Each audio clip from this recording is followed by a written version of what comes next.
Hello everyone, welcome back to my another study vlog.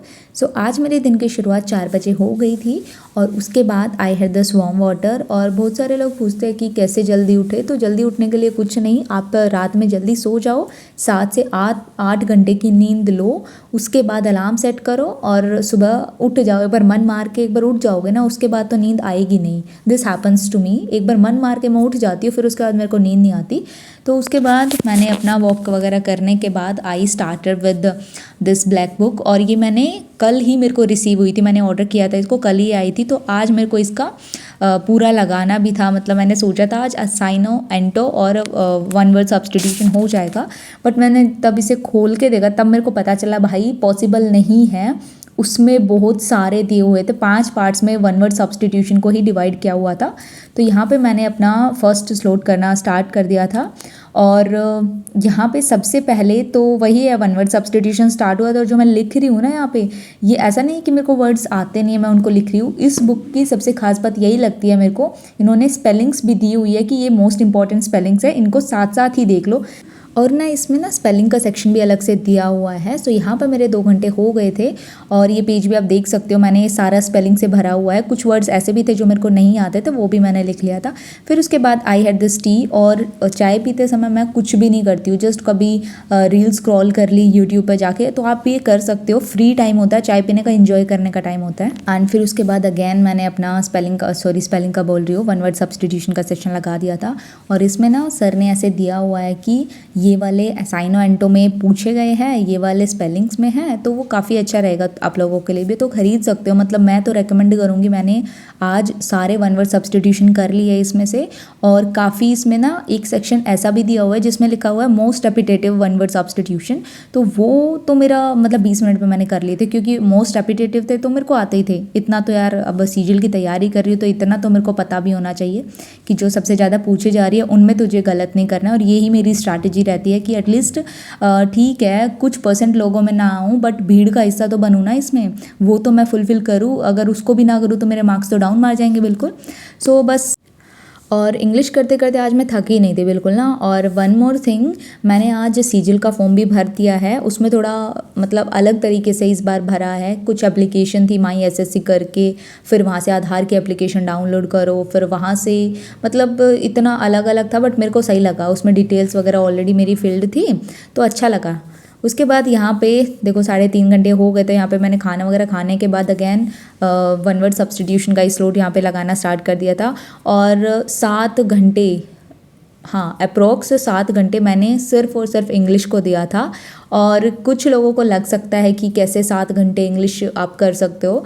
भाई मेरे को अच्छा लगा और मेरे को मैराथन सेशन लेना था आज।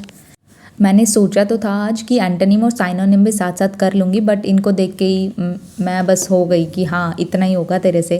फिर यहाँ पे 5.5 घंटे हो जाते हैं। यहाँ पे देख भी सकते हो 1823 है और कितने टाइम्स पूछा गया है इतने ही क्वेश्चंस को। तो वही बोल रही थी कि सीजीएल की तैयारी करो तो most common most repetitive questions को आप लोगों को नहीं भूलना है, वो याद ही करना है एट एनी कॉस्ट। और इंग्लिश में मेरा कुछ ऐसा है, लॉकडाउन के टाइम पे मैंने इंग्लिश की इतनी प्रैक्टिस की थी, वहाँ पे कोई एग्ज़ाम के लिए नहीं था। एक होता है ना कि क्रेज़ चढ़ा था कि हाँ इंग्लिश स्पीकिंग करो, इंग्लिश में बोलो, तो वही चीज़ उस टाइम पे चल रहा था। और वहाँ पे मेरे को ऐसे नहीं थी इंग्लिश बोलने में प्रॉब्लम है, बस मेरे पास वोकैबलरी नहीं थी। और वोकैब के लिए टेलीग्राम ग्रुप से ही मैंने बहुत सारे वर्ड सीखे थे और मेरे को नहीं पता था कि मैं सीजीएल के वर्ड्स ले रही हूँ वहाँ से। तो वहाँ से मेरी एक्चुअल मतलब प्रिपरेशन तो आप इंग्लिश की तो वहीं से लगा लो, वहाँ से ही मैंने करना सीखा था, ग्रामर का भी वोकैब का भी। तो वो ग्रुप मेरे लिए काफ़ी हेल्पफुल रहा था। फिर उसके बाद बारिश आ रही थी तो चाय भी बन गई थी, साथ साथ में बारिश के मज़े उठाए। और बारिश तो ऐसे आती कभी जाती, आती कभी जाती। और यहाँ पे आप एग्जाम्पल देख सकते हैं, मैंने आप लोगों को स्पेशली एग्जाम्पल दिखाया था कि आप लोगों को अगर कोई वर्ड्स याद नहीं हो रहे हैं ना तो आप ऐसे लिख के कर सकते हो। फिर यहाँ पर मैंने अपना टेस्ट लगाना स्टार्ट कर दिया था। और टेस्ट में ना आज मेरा काफ़ी अच्छा स्कोर गया था, क्योंकि वन वर्ड सब्स्टिट्यूशन मैंने सारे कर लिए थे ब्लैक बुक से। और वही उसमें से ऐसा हुआ कि जो मेरे को नहीं याद थे मैंने आज मॉर्निंग में याद कर लिए, वो टेस्ट में पूछ लिए गए। तो इंग्लिश का स्कोर मेरा काफ़ी अच्छा आया था। वीडियो मतलब इस क्लिप के एंड में आपको टेस्ट का भी क्लिप दिख जाएगा, तो वहाँ से आप देख लेना मेरा कितना स्कोर आया कितना नहीं। तो यहाँ पर मैंने एनालिसिस भी करना स्टार्ट कर दिया था। जो क्वेश्चन मेरे गलत थे ना, बस मैंने उनको ही एनालिसिस करा था। और आई डोंट नो, मैथ्स में मेरी स्पीड इतनी कम है कि मैं कर ही नहीं पा रही हूँ। और मैंने शायद अब कोशिश भी करनी छोड़ दी है कि मैथ्स पे भाई जितना हो रहा है तेरा बस उतना ही रख। सो यहाँ पे आप मेरे मार्क्स देख सकते हो और इंडिविजुअल भी सब्जेक्ट के मैंने शो कर दिया है। जनरल स्टडीज़ में मेरा सही आ रहा है क्योंकि मैं मेहनत कर रही हूँ और मेरा दिख भी रहा है। तो यहाँ पे फिर मैंने स्टार्ट कर दिया जनरल स्टडीज़ पे, क्योंकि अब मैथ्स पे तो पूरा भरोसा नहीं करके चल रही मैं। तो एटलीस्ट मैं जनरल स्टडीज़ पे कर लूँ क्योंकि वहाँ पे मैं थोड़ा अपना ग्रिप बना के अच्छा स्कोर कर सकती हूँ।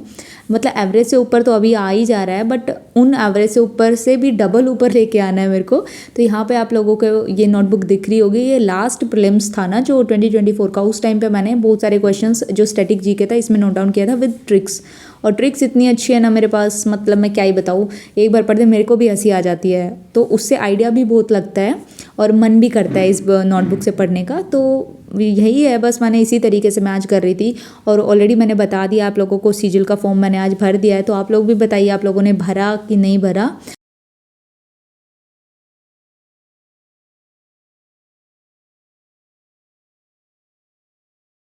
मैं आपको थोड़ा बता देती हूँ कि मैं कैसे याद करती हूँ। Like there is a question book में था जो मैंने कैसे याद किया। Question was largest open pit copper mines कहाँ पे सिचुएटेड है। तो आंसर था मलंज खंड। और मैंने कैसे याद किया कि जो माल है मलंज खंड का माल ओपन में बिक रहा है, मतलब खुले में बिक रहा है भाई, कोई भी खरीद सकता है ड्रग्स वगैरह को, पुलिस पकड़ भी नहीं पा रही है। तो इस तरीके से याद किया था। आज के लिए बस इतना ही। Thank you so much for watching my vlog. मिलते हैं नेक्स्ट व्लॉग में, तब तक के लिए टाटा बाय बाय, अच्छे से पढ़ाई करो।